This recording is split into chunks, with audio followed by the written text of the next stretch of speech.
Salut. Salut le peuple gabonais. La Dream Team, toujours elle et encore elle. Nous faisons un petit live rapido pour être en cohésion spirituelle avec nos frères du côté de Paris qui rendent hommage à Maître Méré en ce moment. Donc nous profitons de faire un petit live, s'adresser également au peuple gabonais, pour dire au peuple gabonais que la diaspora tout entière est déterminée à aller jusqu'au bout de ce combat. Car nous avons en face de nous des voyous et un gouvernement par défaut qui se comporte un peu comme une grenouille dans une marmite chaude et essaie de s'adapter à la température qui monte. La grenouille, au lieu de sauter, comme elle a la capacité de sauter, mais reste là pendant que la température monte. Et à la fin, cette grenouille finit par mourir. Et c'est ce qui va arriver à ce gouvernement. La température monte autour de ce gouvernement, mais ils ne veulent pas lâcher le morceau. Ils pensent tenir en nous intimidant avec des empoisonnements, mais nous sommes déterminés à aller jusqu'au bout. Et nous aurons gain de cause. Oui. Donc, peuple gabonais, ne vous découragez pas. La diaspora tout entière est déterminée à aller jusqu'au bout de ce gouvernement. En finir avec ces voyous. Parce qu'ils pensent qu'ils ont le monopole de la violence.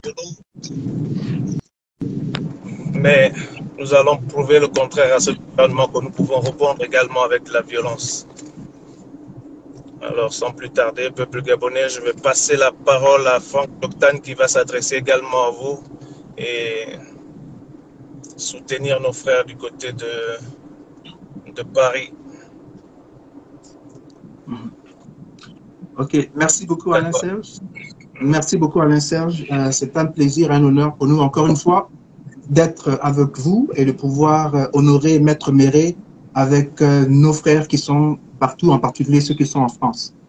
Nous sommes vraiment heureux de voir que vous êtes venus massivement, vous démontrer que vous êtes déterminés à non seulement honorer un grand homme, mais aussi à voir le Gabon libéré, à voir ce pays être tout ce que ce pays doit être. Et vraiment, nous vous remercions. Vous voyez, Maître Méré a trouvé son appel, il a trouvé là où il excellait le mieux, c'est-à-dire le verbe. Et donc, il était en train de lutter dans l'arme qu'il connaissait le mieux et l'arme qu'il maîtrisait le mieux, c'est-à-dire le droit. Et il a utilisé ça afin de pouvoir porter le Gabon haut, et afin de pouvoir défendre les couleurs et les valeurs du Gabon. Et il est important pour nous, pour chacun de nous aussi, de découvrir ce qu'il y a de spécial en nous.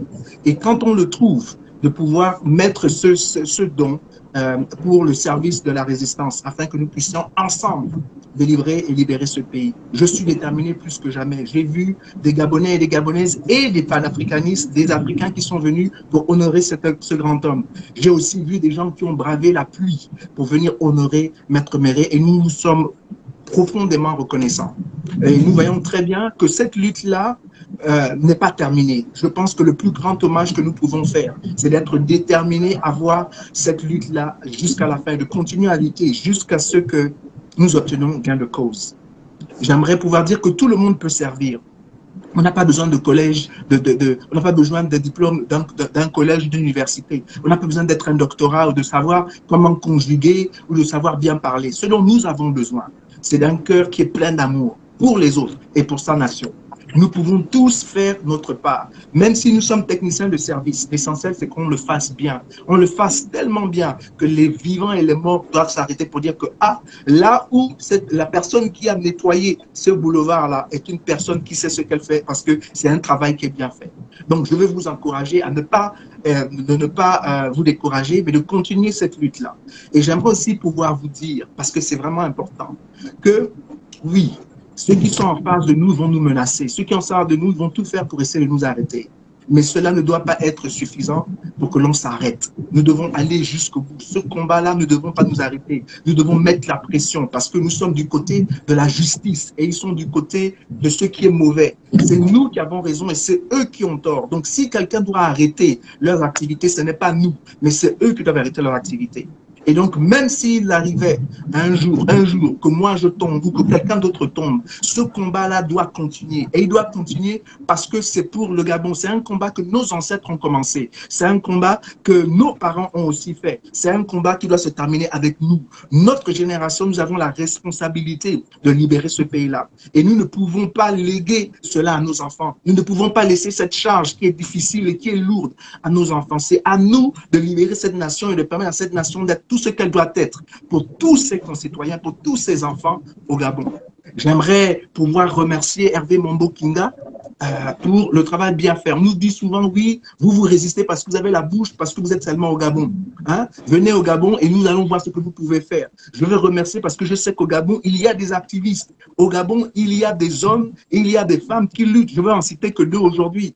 Hervé Mombo Kinga, par exemple, malgré qu'on l'a mis en prison, il est toujours tenace, il tient toujours debout. Et quand il voit l'injustice, il la dénonce parce qu'il a compris que quand un homme ne parle pas, quand un homme ne dit pas, n'expose pas ce qui est juste, okay? C'est un homme qui est déjà mort spirituellement. Et si vous êtes mort spirituellement, c'est-à-dire que physiquement, vous allez aussi mourir. Et Hervé Mombo Kinga l'a bien compris. Et il n'a pas peur devant les ordres du désordre, parce que ce ne sont pas les ordres de l'ordre, ce sont les ordres du désordre. Il a osé quand même s'adresser à un militaire en lui disant que ne traite pas l'autre comme ça. Et il a filmé. Et voilà ce que nous recherchons. Partout où nous sommes, les Gabonais, nous devons exposer le mal. La raison pour lequel il y a des crimes dans notre pays, c'est parce que les gens au sommet du pouvoir ont mis ce que j'appelle l'obscurité. Ils ont permis l'obscurité. Et parce qu'il y a l'obscurité, maintenant les crimes sont commis. Et nous devons exposer ces crimes-là. Nous devons exposer ces abus-là. Et la meilleure manière de le faire, c'est de pouvoir mettre la lumière dans tout ce qui se fait de mal au Gabon. Parce que ces gens-là sont iniques, ces gens-là sont illégaux, ces gens-là sont méchants et nous devons mettre un terme à leur système tyrannique.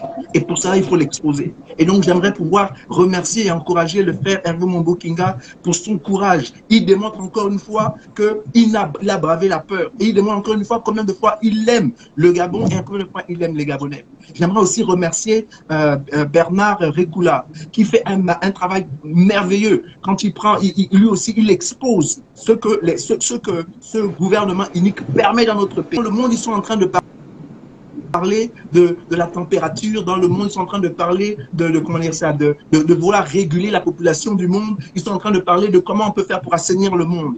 Mais en même temps, l'hypocrisie qu'il y a, ces grandes compagnies européennes, ils viennent en Afrique et font des choses qui sont invraisemblables, des choses qui ne permettront jamais dans leur propre pays, ils viennent le faire chez nous. Et plus que nous avons un gouvernement qui est irresponsable, un gouvernement qui n'aime pas le Gabon et un gouvernement qui n'aime pas les Gabonais, le gouvernement ferme l'œil. Or que voilà un endroit qu'ils devaient adresser, voilà où ils devraient montrer leur force, voilà où ils devraient montrer la souveraineté du Gabon. Mais même ça, ils ne sont pas capables de le faire.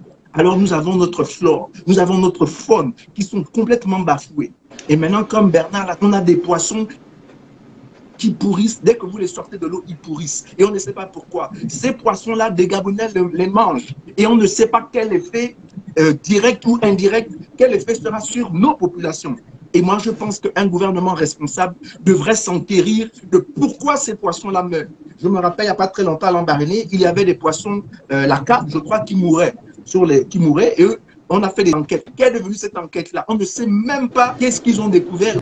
Qu'est-ce qui s'est passé? Pourquoi ces poissons-là meurent? Et donc, non seulement on est en train de détruire un beau pays qu'on appelle le Gabon, mais on est en train aussi d'empoisonner nos populations. Et ça, sous les yeux des autorités, parce qu'ils n'ont pas d'amour, ils n'ont pas de respect pour leur peuple. Et nous devons mettre absolument un terme à cela. Oui, nous sommes partout. Nous sommes aux États-Unis, nous sommes en France, mais nous sommes aussi au Gabon. Il y a des hommes et des femmes qui ne sont pas d'accord avec ce régime et qui sont prêts à braver la mort, à braver le péril, à braver la prison pour pouvoir déclarer et de pouvoir exposer les torts de ce régime-là. Ce régime est fort pour oppresser les Gabonais, mais ils ne sont même pas forts pour défendre même le Gabon que Dieu nous a légué. Et là, on est en train de saccager notre flore, on est en train de saccager notre notre faune. On nous a dit que le Gabon fait partie des poumons du monde. C'est le deuxième poumon du monde. Le Gabon, le Congo, le Cameroun, l'Afrique centrale. Nous sommes le poumon du monde. Donc si le monde respire bien, c'est à cause de nous et du Brésil. Alors, si vous, les Européens, vous dites que nous sommes les poumons du monde, donc vous négligez vos poumons comme ça, c'est-à-dire vous négligez une zone qui permet à l'humanité de bien respirer, vous négligez cela. Donc il est bon, Bernard, vraiment je t'encourage, continue à exposer et il faut que cette vérité retentisse partout dans toutes les capitales de l'Europe et qu'ils comprennent qu'il y a une nouvelle génération d'Africains qui ne permettront pas que non seulement vous venez vous enrichir dans nos pays au déprimant de nos peuples, mais vous venez aussi gaspiller nos pays, empoisonner nos peuples. Des maladies que nous n'avons pas avant. Des choses que nous ne connaissions pas avant. Nos peuples maintenant sont frappés de ces maladies-là à cause de la négligence d'un gouvernement qui ne veut plus gouverner, mais qui maintenant s'acharne et fait tout pour conserver le pouvoir. Et donc, en ce moment, ils trouvent seulement des moyens pour conserver le pouvoir, mais ils ne veulent même pas gouverner pour le bien-être des Gabonais. Et je dis que cela doit prendre fin. Nous devons réussir à renverser ce régime-là. Nous devons réussir à faire en sorte que le Gabon devienne bon pour tous les Gabonais. John F. Kennedy était en train de dire souvent qu'à force de pouvoir limiter les révolutions qui sont pacifiques, vous allez provoquer des révolutions qui sont violentes. Et j'aimerais maintenant parler aux mœurs. Aujourd'hui, nous voyons que les mœurs au Gabon sont complètement bafouées. Et elles sont quand même bafouées, pourquoi? Parce qu'au sommet de l'État, nous avons des brigands. Okay? Nous avons quelqu'un qui est venu en trichant aux élections. Nous sommes venus, comme nous avons quelqu'un, nous avons des hommes et des femmes qui viennent et qui s'accrochent au pouvoir par usurpation, par la malice, par le mensonge et par la tricherie. Donc, qu'est-ce que vous pouvez entendre de notre jeunesse? Quand la jeunesse voit que les gens qui réussissent, les gens qui apparemment se font beaucoup d'argent, ce sont des gens qui font le mal. Vous pensez que les jeunes, eux aussi, voudront avoir les vertus et faire ce qui est bien? Non, ils vont imiter ceux qui sont à la tête. Notre tête est pourrie, il faut complètement la remplacer afin que le Gabon puisse retrouver ses lettres de noblesse. Afin que notre jeunesse puisse avoir devant eux des hommes et des femmes qui sont exemplaires, des hommes et des femmes qui aiment la vérité et qui veulent faire ce qui est bon et ce qui est juste. Gabonais, Gabonaises, il faut que l'on se ressaisisse parce que notre pays ne peut pas se permettre de mourir à petit feu. C'est notre responsabilité en tant que Gabonais. Je ne suis pas ici pour lutter contre un homme ou des hommes, mais je suis ici pour libérer mon pays. Je suis ici pour m'assurer que les conditions de vie de mes concitoyens soient meilleures. Et voilà pourquoi nous luttons. Voilà pourquoi beaucoup d'entre nous luttons. Nous luttons parce que nous savons que nous pouvons vivre mieux au Gabon. Vous vous étonnez aujourd'hui que la jeunesse est en train de s'exhiber et en train de faire des choses qui sont abominables d'après vous. Mais voyons, c'est vous qui avez invité les transsexuels du Brésil pour les amener au Gabon. C'est vous qui avez fait ça. Vous avez démontré à cette jeunesse-là, vous les avez distraits avec ce genre de choses. C'est vous qui avait amené avec l'histoire des motos, là où il y avait des femmes qui étaient à moitié habillées, qui étaient en train de s'exhiber dans les motos. C'est vous qui avez fait ça. Maintenant, vous êtes surpris que la jeunesse est en train de vous imiter. Commencez à faire le bien et vous verrez que cette jeunesse-là aussi fera le bien. Maintenant, il est important pour nous, les parents, de comprendre une bonne fois pour toutes. C'est aussi aux jeunes. J'admire aussi énormément le travail que Yannick Domba et Stéphane Zinc font. C'est vrai, nous devons arrêter de nous taire. Nous devons délier nos langues. Tout rapport entre un enfant et un adulte est un crime. Que l'enfant le veuille ou pas. Aucun adulte n'a le droit de toucher un enfant. À plus forte raison, son propre enfant. C'est ce qu'on appelle l'inceste. L'inceste, c'est quelque chose d'abominable, c'est quelque chose d'injuste. Ce n'est pas dans toutes les cultures du monde, ce n'est pas autorisé. Et donc, je pense sincèrement, au plus profond de mon cœur, que ce problème-là, il faut que l'on le règle. Et la meilleure manière de le régler, c'est de pouvoir nous débarrasser de ce gouvernement inique et illégitime. C'est eux qui ont amené ce désordre-là au Gabon. C'est eux qui ont amené ce désordre au Gabon. Et voilà pourquoi moi, je suis offusqué. Lorsque j'entends des gens qui disent, quand bien même aujourd'hui, ils se disent d'être de l'opposition, que le parti PDG, que Omar Bongo était un grand homme. Oui, il a fait peut-être des grandes choses, mais le désordre qu'il y a dans mon pays aujourd'hui, le désordre qu'il y a au Gabon aujourd'hui, Omar Bongo est coupable de ça. C'est-à-dire qu'aujourd'hui, si Ali Bongo est venu au pouvoir, s'il a usurpé le pouvoir, c'est parce que Omar Bongo a permis que ça se passe ainsi. C'est Omar Bongo qui l'a nommé ministre de la Défense. C'est Omar Bongo qui a permis qu'il grade les échelons. C'est Omar Bongo, connaissant la nature de son fils, qui lui a permis de faire ce qu'il est en train de faire. Donc, ne essayons pas de blanchir l'histoire. Nous devons être vrais avec nous. vous-même. Moi-même, je l'ai entendu dire qu'avec la Banque mondiale ou sans la Banque mondiale, le Gabon est prêt à baptiser avec le diable. C'est ce qu'il a fait. Et aujourd'hui, on voit maintenant les conséquences. Au Gabon, on a l'impression que le diable a trouvé résidence dans mon pays. Donc, j'appelle à ceux qui ont des bonnes consciences, j'appelle les hommes et les femmes qui sont épris de justice et de liberté, de se lever et de faire ce que Maître Méré a fait à votre niveau et de déclarer ce qui est bon et ce qui est juste et de vous opposer à ce qui est négatif et de dire à ce régime-là que nous ne voulons pas d'eux parce qu'ils n'ont pas été élus et que le temps est arrivé que l'on respecte les Gabonais. Maintenant, vous avez des militaires qui viennent et qui mettent à genoux un père de famille devant son enfant de 3 ans, tout simplement parce que l'enfant n'avait pas ce qu'on appelle un masque. Mais quand même en France, dans tous les pays développés, les enfants de 3 ans, de 2 ans ne sont pas obligés à porter le masque. Donc pourquoi vous voulez punir et humilier un père de famille devant ses enfants? Et vous pensez que quand vous faites cela, comment l'enfant va pouvoir respecter son père quand il voit son père à genoux et quand un homme le met à genoux devant son propre enfant? Je vous dis, si on ne fait pas attention, ces gens-là vont faire de nous des animaux, ils vont faire de nous des hommes et des femmes qui n'ont plus d'humanité, et ça, on ne peut pas se le permettre. Donc, je vous encourage, sortez de vos maisons. Sortez de vos maisons et commencez à parler, à dénoncer. Commencez à mettre la pression sur ce régime-là. On n'a pas voté pour eux, ils ne méritent pas d'être là, ils ne gouvernent même pas, ils ne font que du mal. Merci beaucoup de m'avoir écouté. Que Dieu nous bénisse et que Dieu bénisse notre pays. Au revoir. Ok, merci beaucoup, Franck Joktan, peuple gabonais.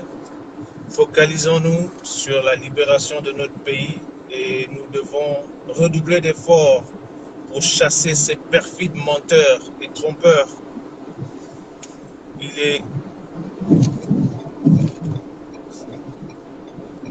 C'est un devoir de tout Gabonais de libérer notre pays et de faire ce qui n'a jamais été fait, comme nous le disons souvent, afin d'obtenir ce qui n'a jamais été obtenu. La fin d'une chose vaut mieux que son commencement. Nous allons libérer notre pays par tous les moyens. Merci encore une fois de plus de nous avoir suivis et à vendredi prochain si Dieu le veut. À la prochaine.